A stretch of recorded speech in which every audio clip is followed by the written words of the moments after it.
Welcome to this second session of 8, looking at the power of meaningful conversations to drive forward performance within organisations. My name is Rachel Smith and I'm your host today. I'm the person that's presenting to you our theory, our approach to how to have this powerful conversation that can really transform a company in a way that we think is the only way to really transform a company, which is through the relationships between the people within it and the conversations that they have. Now, to give you a bit of a recap on what we covered last time, we explored the importance of keeping people safe during these conversations. Not because we aren't capable of hearing the hard truths, but because realistically we all have an inner child, and that inner child is asking 3 really important questions. Am I good enough? Am I loved by these people? And am I safe? And if the answer to any of those questions is no, then the person goes into fight, flight, freeze mode and is highly likely to have dulled part of their brain until they can leave the conversation, and in fact, therefore not driving forward their performance in any way at all. Yes, we should all be grown-ups and be able to talk about how to improve, and we need to recognise that we have powerful needs. If you'd like to listen to that session, I've dropped the link in the comments below, so you can go back and watch that first before you continue. The question about how to keep them safe is based in our 6-stage structure for a conversation. And the first one of those stages is celebration. Because if a person needs to know they're good enough and to need to know that they're loved, then start by showing them those things first and lessening that sense of threat. And you have to try and avoid being cringeworthy. Obviously, there's nothing worse than a bulldog dressed as a carrot. And equally, there's nothing worse than a really general, over-the-top celebration of something that doesn't feel real either. There's no gushing. There's no, oh, you're amazing, without anything to support that. Don't be cringeworthy. What should you do instead? That's the question. Well, let's have a look at the 3 things that you probably ought to offer when giving celebrations. First of all, choose something specific. Something specific that is genuinely something worthy of celebration. So not, oh, you turn up every day, brill. They're meant to turn up every day. That's kind of a given. Or thanks for being the first person to always call maintenance when the photocopier breaks. Again, something to thank them for in the time, but certainly not something to bring to an appraisal or performance management conversation. So something along the lines of, when you were doing that project that crossed over with finance, I was really proud of the way that you worked alongside finance in order to have our needs, our issues addressed at that time. I thought you were very strong in those conversations. That is something that's genuinely transformative in their role, and something that genuinely has helped that you as a line manager in your role. That's something specific, it's an actual event, and it's something genuinely worthy of being celebrated in an appraisal meeting. Then if you can, in order to heighten the learning opportunity and to give them a sense that you've really thought about this and that it's genuinely had significant impact, expand a little. So if your team member has represented your needs with finance and really helped to secure the needs of your department by raising your issues, explain to them that it meant that you could do that project that earned that plus 10% on the profits that your department delivers for the organisation. Because then there is a genuine support of the idea that they have done something worthy of celebration.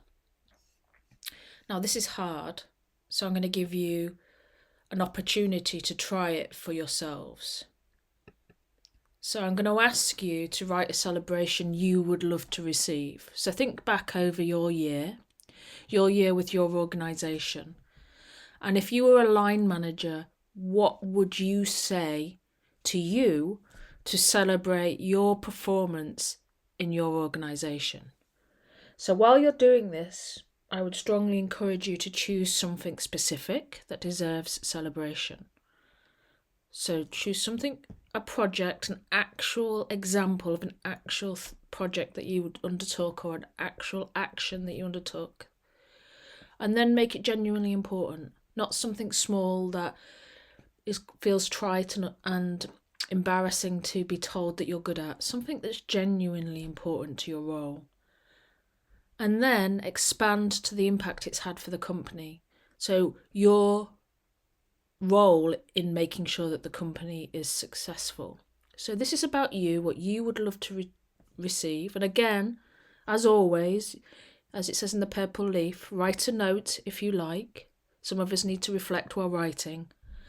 Or just formulate it in your mind and think through the projects that you've done this year that deserve that celebration. So I'm going to give you 30 seconds, a countdown of 30, it's more like 60 seconds, in order to start thinking about and formulating that celebration.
Thank you for that. Thank you for reflecting. And that's something that you might want to do more of before you go into your performance management meetings, appraisal meetings with your team. You might want to also do it before you go into your own performance management meeting so that you have opportunity to be quite specific in what the story you tell about your successes in the year that's just been. However, and it's a big however, so big it's like an elephant in the corner of the room, is what if they haven't had, this amazing year? That you can pick on some things that they've done well, but overall the year has been really quite difficult with that employee. And this is going to be one of those meaningful conversations that's also a challenging and difficult conversation. Does that mean that we shouldn't offer anything in celebration at the beginning? My answer to that question is we should still spot the things that they've done that we would love them to do more of. So I'll repeat that for you. Even though the tone of this conversation is likely to be difficult, you should still begin with celebration, and you should be celebrating the things you would love to see more of in the coming year. So let's take the 3 steps and then modify it slightly. So sure, choose something specific. And maybe this time, rather than being something as grand as making you a 10% profit on a project, it is something about behaviour around the office that supports the working of others, that you would love to see more of, that you would love to see heightened. It is something genuine still that's important. So it could be that you were pleased to see them making coffee for the team and really supporting people when they're struggling with their work. And then again, expand the impact. If people are being supported when they work, then it's a nicer place to work and you're going to retain your talent. So always worth spotting that anyway. But using this as an opportunity to say these are the behaviours that you would really love to see more of. These are behaviours that will make it so that the performance of this colleague does start to meet the standards that you wish of them, even though other parts of the rest of the conversation are going to be challenging. This is a moment to spot some good, because everyone has some good about the way they bring themselves to work. So another moment for reflection, and this time I'm going to ask you to think about somebody else. And I'm not going to ask you to think of somebody else who's really doing badly. We'll talk about that in a moment. But I'm asking you to reflect on somebody who's a colleague who is doing okay, but not really doing brilliantly. Give this colleague an imaginary name and make them an imaginary colleague if you wish. And I would love you to shape a celebration that acknowledges something that could be seen even more. So remember, something specific, something genuinely important, something that you can name an impact. But this time, something that where you would love to see more of this thing, because it has the potential to do even more if you saw more of it. A trickier one, but an important one for modifying our celebrations in those difficult conversations. So, count of 30, write a note or ponder it in your thoughts.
Now, if this is a serious performance issue and you don't feel you can give celebration because of the fact that you don't want to muddy an HR issue, then that conversation should not have waited for an appraisal conversation.